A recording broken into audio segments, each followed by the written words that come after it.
Ciao a tutti e bentornati su Segreti Turchi. Spero stiate bene e che abbiate voglia di lasciarvi trasportare da una storia intensa, perché oggi entriamo in un racconto che ha commosso moltissimi di voi. Prendetevi un attimo, respirate, e se è la prima volta che passate di qui, ricordatevi di iscrivervi. Non vogliamo che vi perdiate i prossimi capitoli. Oggi parliamo di una confessione inattesa. Un momento di verità che ha illuminato lati nascosti di due persone che il pubblico pensa di conoscere. Parliamo di Mahsine Merabet, delle sue parole sincere, e del legame sorprendente che l'unisce a Cenk Torun. Preparatevi, perché la vicenda ha il sapore delle cose vere, delicate, complesse, luminose e insieme dolorose, e non è escluso che vi lasci gli occhi lucidi. La notizia ha scosso i fan proprio perché tocca quel punto in cui il mondo dello spettacolo incrocia l'intimità delle fragilità umane. In molti hanno sempre ammirato la forza di Mahsine, il suo modo di stare nella luce senza farsi travolgere, ma questa volta ha deciso di andare oltre l'immagine, ha raccontato il suo legame con Cenk, un nome che evoca per lei ricordi che non sbiadiscono e per chi li segue un misto di curiosità e rispetto. Quello che ha rivelato non è un dettaglio da salotto, è una chiave capace di cambiare la lettura delle loro scelte, dei loro silenzi, e dei fili invisibili che collegano due vite quando nessuno guarda. Mahsine non ha offerto un aneddoto, ma ha aperto una porta. Di colpo ci ha mostrato una zona del cuore dove spesso si tende a non entrare, vulnerabilità, riconoscimenti reciproci, paure, e slanci che crescono al riparo dal rumore esterno. Siamo abituati a vedere lei e Cenk come professionisti, come volti di uno schermo, ma qui c'è ben altro. Lei ha parlato di un legame che non si lascia definire con una parola sola, non è mera amicizia, non è il semplice passaggio di due persone nello stesso corridoio della vita. È qualcosa che la accompagna da tempo, una presenza che le ha insegnato a nominare le emozioni, perfino quelle più difficili da confessare. Il modo in cui descrive Cenk taglia l'aria come un sussurro limpido. Non è arrivato per caso, non è stato un colpo di fortuna, e nemmeno una notte di entusiasmo destinata a svanire all'alba. È stato un cammino. Una serie di tappe, di risalite e discese, di giorni pieni e di giorni vuoti. Ci sono stati attimi in cui tutto sembrava possibile, e altri in cui perfino respirare allo stesso ritmo pareva una conquista. Ma in ogni tratto di strada, dice, lui è stato una specie di specchio. Nelle sue parole, nello sguardo, nella maniera di ascoltarla, Mahsine avvertiva la sensazione precisa che Cenk cogliesse ciò che per altri restava invisibile. Parla di scambi fatti di piccoli gesti, di frasi non pronunciate eppure udite, di un sostegno incondizionato che si manifestava proprio quando le forze vacillavano. E racconta di quel periodo in cui tutto dentro di lei pareva smarrito. Non c'è bisogno di elencare i motivi. Bastano poche immagini, una porta socchiusa all'anima e una luce tenue oltre la soglia. Lì, in quell'istante sospeso, Cenk non è apparso come un salvatore. È stato una presenza solida, una mano ferma, un chiarore discreto nel buio.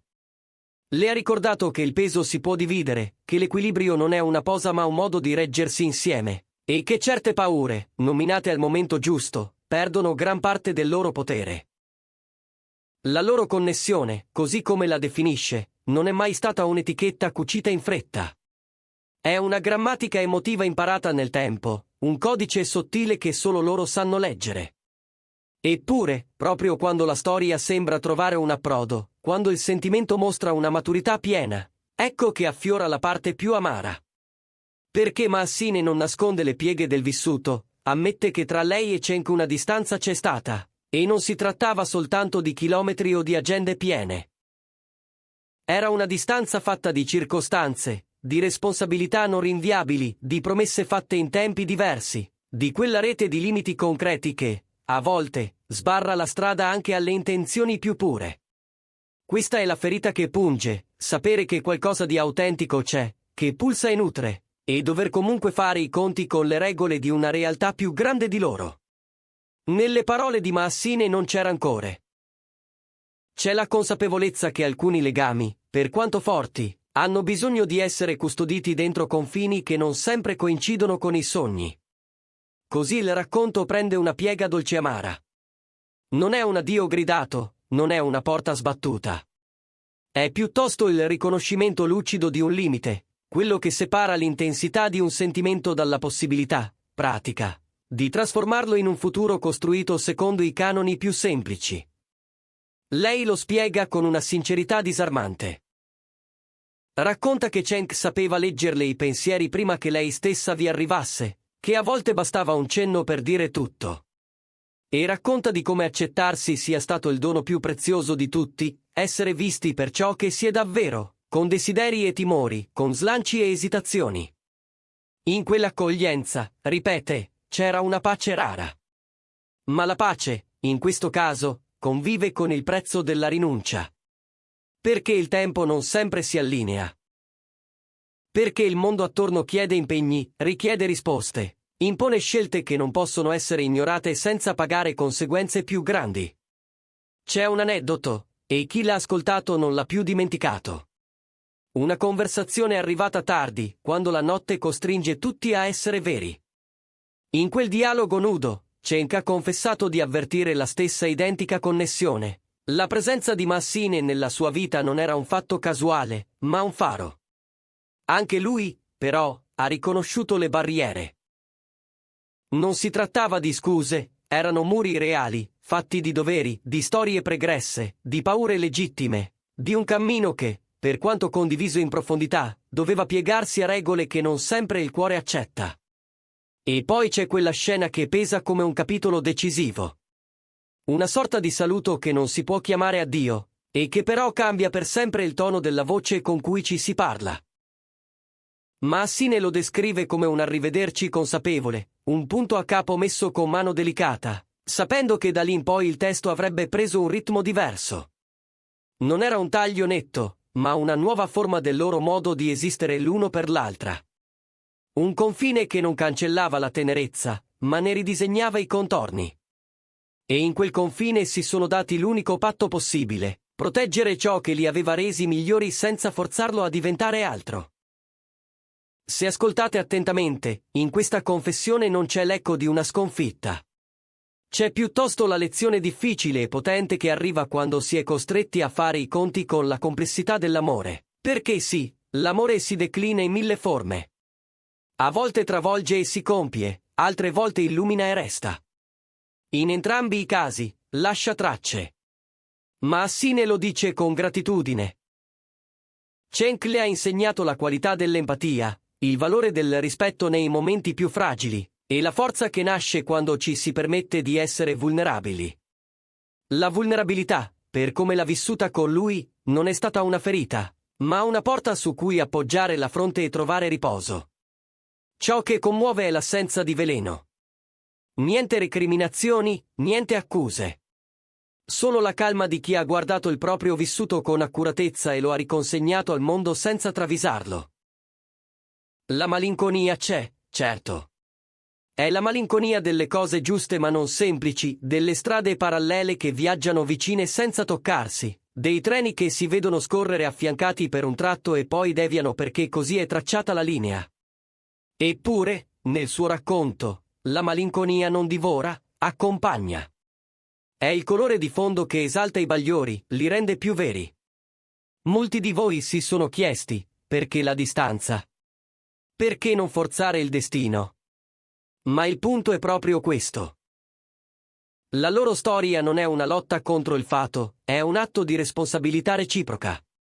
Ed è qui che la testimonianza di Massine diventa universale. Quante volte, nelle nostre vite, abbiamo incontrato qualcuno che ha risvegliato parti di noi rimaste in ombra?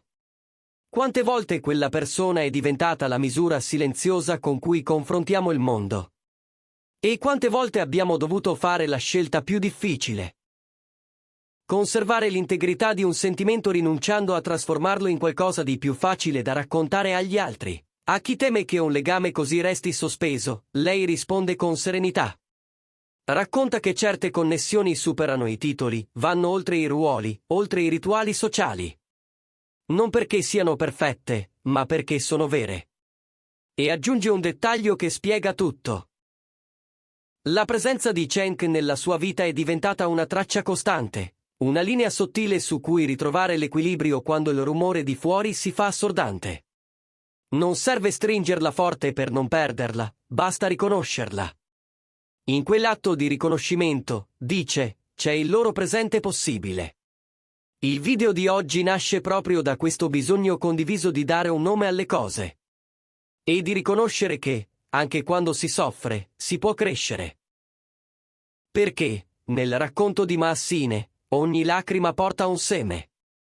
Lo si coglie nelle sue parole quando parla di futuro, non promette svolte plateali, non accenna a colpi di scena costruiti. Parla piuttosto di una pace conquistata, di una prospettiva più ampia.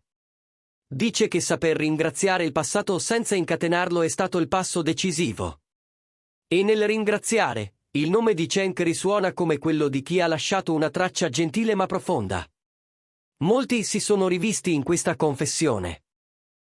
Chi ha amato senza poter definire, chi ha dovuto accettare confini non desiderati, chi ha imparato che l'amore non sempre si misura con la convivenza, gli anniversari, le fotografie da cornice.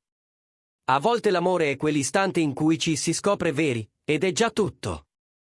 A volte è una promessa custodita nel silenzio, un patto che resta valido anche quando le rotte cambiano. E qui, nel punto più delicato, emerge la grandezza di questo legame. Non si è dissipato nello scontro, non si è deformato nel rimpianto, non è stato venduto al rumore del gossip. Ha scelto, piuttosto, la discrezione della sostanza. C'è chi ha chiesto a Maassine se prova paura. Lei risponde che sì, come tutti. Ma aggiunge che la paura non è più la guida. Perché quello che è accaduto con Cenk l'ha resa più stabile, l'ha educata a contare sul proprio centro, ad ascoltare il corpo quando trema, a dare un nome preciso ai desideri, a non vergognarsi quando vacilla. E Cenk? Di lui dice che sa stare, che sa aspettare, che sa fermarsi al limite con un rispetto raro. E che questa capacità, preziosa e rara, è stata per lei un rifugio. Non una gabbia, non una catena, un rifugio, appunto. Tutto questo ci porta a una domanda di fondo: che cos'è, allora, questa storia?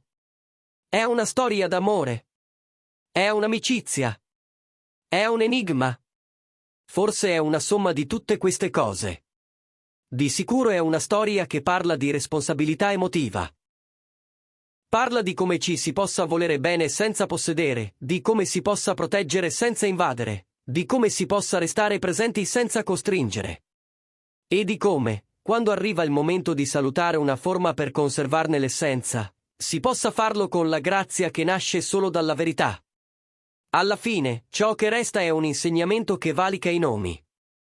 La vita non è una linea retta.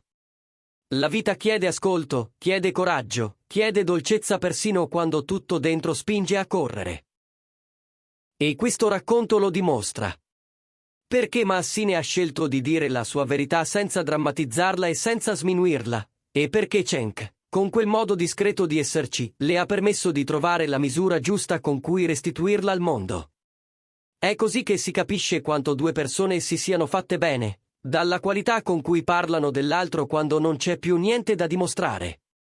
Prima di chiudere, vi lascio con la scena che più di tutte ci ha toccati. Quel saluto di cui lei parla a bassa voce.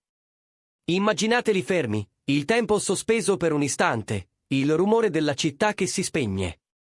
C'è un sorriso, c'è una promessa sottintesa, prendersi cura, anche da lontano. Poi ognuno riprende il proprio cammino, portando con sé non un rimorso, ma una luce. È un passaggio che brucia e cura nello stesso momento. Un attimo che non si dimentica. Voi cosa ne pensate? Vi è mai capitato di incontrare quella persona che vi ha cambiato il respiro, anche solo per un tratto di strada? E come avete custodito quel dono? Raccontatecelo nei commenti. Questa comunità vive dei vostri pensieri, delle vostre esperienze. Qui su Segreti Turchi ascoltiamo davvero, ci prendiamo il tempo di leggere e di rispondere, perché crediamo che storie come questa abbiano bisogno di una casa fatta di rispetto e di sensibilità. Se questo video vi ha toccati, lasciate un like, condividetelo con chi ha bisogno di sentire parole oneste e, se non l'avete ancora fatto, iscrivetevi al canale. Abbiamo ancora molto da raccontarvi, e lo faremo con la stessa cura con cui oggi abbiamo accolto la voce di Massine Merabet e l'eco gentile di Cenk Torun. A presto, qui, dove le storie trovano il coraggio di dirsi per quello che sono.